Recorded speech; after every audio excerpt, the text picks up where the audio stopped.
You don't have anxiety. Okay, I know it might feel like you do, and you might even have been told that you do, but in this video I'm going to explain why you actually don't, and how understanding this is going to change the way you feel about anxiety forever. Hi, I'm Tim Box, mind coach, anxiety therapist, and author of Clear Your Head. For more than a decade now, I've been helping clients overcome anxiety issues. So if you're here looking for answers on anxiety, you're in the right place. Today I'm going to be challenging one of the most common and, in my opinion, most damaging ways we talk about anxiety. You've probably heard it said a million times, you might even have said it yourself. I have anxiety. Well, in this video I'm going to explain why this statement is not only inaccurate, but completely misleading, and why changing the way we think and talk about anxiety can actually change the way we experience it. Let's start at the beginning. So I hear it all the time from clients, I see it in the comments section of my videos, I read it in forums. People say, I have anxiety, like they're describing some physical condition, like they've caught a cold or been diagnosed with a disease. And every time I hear this, it just jars me slightly. Because anxiety isn't something you have, it's something you do. It's not a random happening, it's a direct action, a deliberate emotional strategy that a part of your mind is employing. Just because it's not a conscious choice doesn't mean there isn't a part of you doing it. And that distinction is really important because the language we use matters. Think about it. We don't say, I have fear or I have anger. We don't treat those emotions like possessions. We understand that they're temporary feelings we experience, not things we own. Anxiety should be no different. It's an emotion, not a condition that we somehow carry around with us like a permanent fixture of our identity. Now you might be wondering, what's the big deal? So what if I say I have anxiety? Well, let me explain why that phrase does a lot more harm than we probably realise. There are three major ways that accepting the framework of having anxiety messes with our ability to deal with it effectively. When you say I have anxiety, you're framing anxiety as something outside of your control, like it's this thing that's happened to you rather than something you're actively doing. It's almost as if anxiety becomes this rogue entity that strikes you regardless of what you do, but that's simply not the case. We feel anxious for a reason, even when it isn't immediately apparent what that reason is. When we stop treating anxiety like a condition we have and start treating it like an emotional response that we experience, we regain our power over it. We start to see it for what it really is, a normal, temporary reaction to life's day-to-day challenges, not an uncontrollable force. If you tell yourself you have anxiety, you're subtly telling yourself that it's not something you can change. But if you reframe it as something you do, you immediately put yourself back in the driver's seat to get your agency back. Another big issue with the I have anxiety mindset is that it automatically frames anxiety as an illness. And here's the problem with that. If we see anxiety as an illness, we start thinking medicine is the only way to deal with it. Now, just to be clear, I'm not saying there's no place for medication when it comes to managing anxiety. For some people, medication can play a useful role in mitigating the physical sensations that come with feeling anxious. But we're not anxious because of a malfunction in our biochemistry. We're anxious because of the way we're thinking, feeling, or reacting to something. We're anxious for a reason.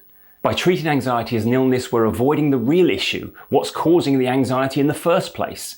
If we focus only on the symptoms, we just discourage ourselves from actually doing what we need to do to solve the problem.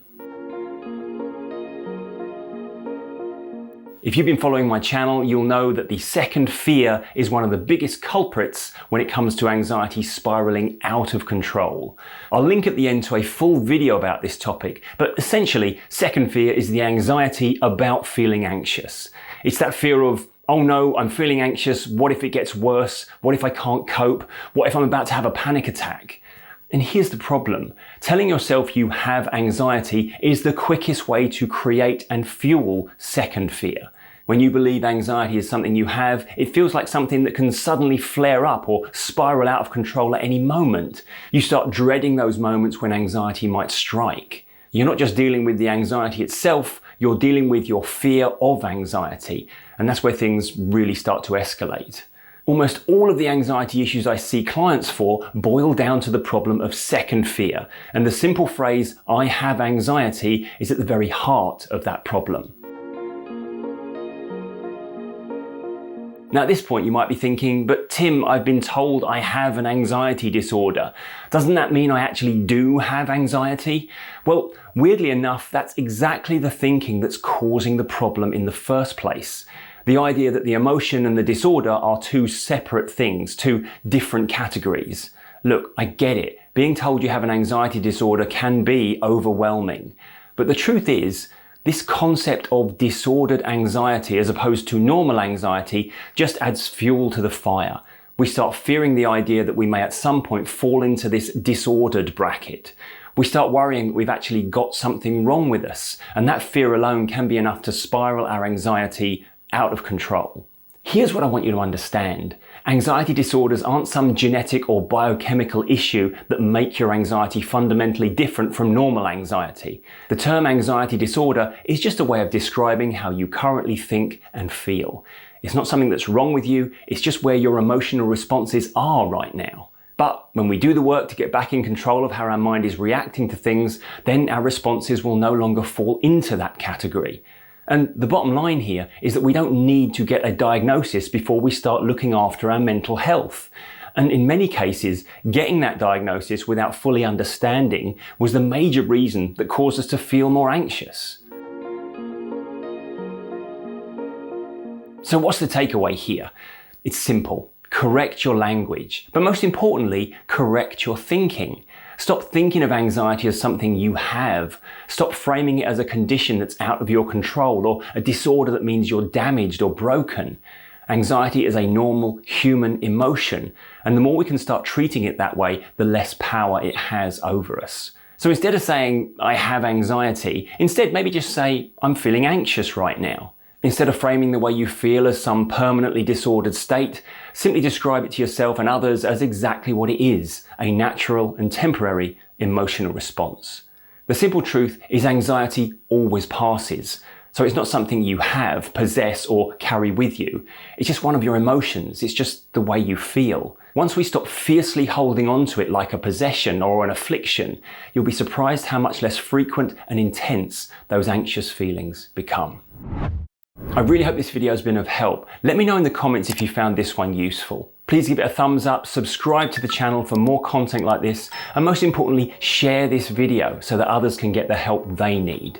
If you're finding my content of value, then why not join the membership area where you get access to extra videos and an exclusive weekly members-only live stream every Wednesday evening.